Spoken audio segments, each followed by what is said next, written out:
पहलगाममध्ये एवढा मोठा दहशतवादी हल्ला झाला आणि सरकारला काहीच कसं माहिती नव्हतं। भ्याड हल्ल्यामध्ये वडील गमावलेल्या मुलानं काळीज पिळवटणारा सवाल उपस्थित केलाय।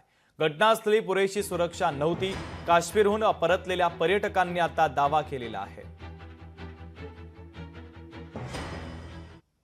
सरकार तो गई हुई है, मतलब इतना बड़ा आतंकवादी का हमला हुआ, उनकी कुछ पता ही नहीं है। इधर पूरी नीचे पूरे आर्मी का बेस है, उन्हें पता ही नहीं है, मतलब कुछ भी है। मतलब चाहता हूँ कि पहलगाम के ऊपर आर्मी रखो, 2-3 रखो पर रखो। अब कभी आप घूमने जाने का मन करेगा वहाँ जो हुआ आपके साथ? नहीं, बिल्कुल नहीं।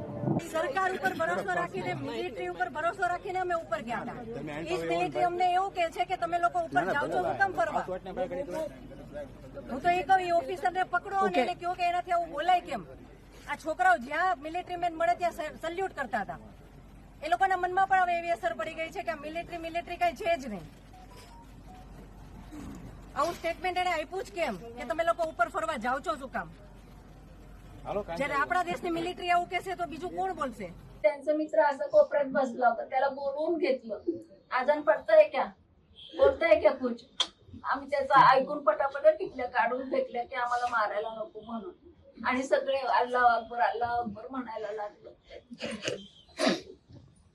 जोर जोरात अल्लाहचा दावा करायला लागलो। मग तो गेला निघून, पण या दोघांना मारून टाकलं। अजून एक आमच्या बरोबर होता, त्या तंबूच्या मागे बसलेला, त्याला पण मारलं। हेमंत जोशी जे होते त्यांनी सांगितलं की हे तुम्ही काय करताय, आम्ही तर काहीच केलेलं नाहीये, प्लीज आम्हाला सोडून द्या, आम्ही काहीच नाही केलंय। तर डायरेक्ट हे ऐकल्यानंतर डायरेक्ट त्यांच्या डोक्यात शूट केलं। जी बहीण आहे तिच्या मिस्टरांनी म्हटलं की प्लीज आम्हाला सोडून द्या, आम्ही काहीच नाही करणार, आम्ही इथून निघून जाऊ, आम्हाला प्लीज सोडून द्या, आमच्यावर गोळीबार करू नका। तर त्याच्या डायरेक्ट हे शब्द ऐकल्यानंतर डायरेक्टच त्याच्या पोटामध्ये गोळीबार केला आणि तो पण धरातीर्थी पडला। त्यानंतर त्यांनी हिंदू मुस्लिमांना परत विचारलं की कोण हिंदू आहे कोण मुस्लिम आहे। माझे जिजाजी होते त्यांनी हात वर केला, अचानक हात वर केल्या त्यांच्या डोक्यात गोळीबार केला। माझे बाबाही तिथे गेले, माझे बाबाही बोलले की गोळी नका मारू म्हणून, आम्ही काही नाही करत। तर तिथे त्यांनाही गोळी मारली माझ्यासमोर। तुलाच आयडिया नव्हती की असं काही होईल। गव्हर्नमेंट आम्हाला जस्टिस देईल एवढीच अपेक्षा।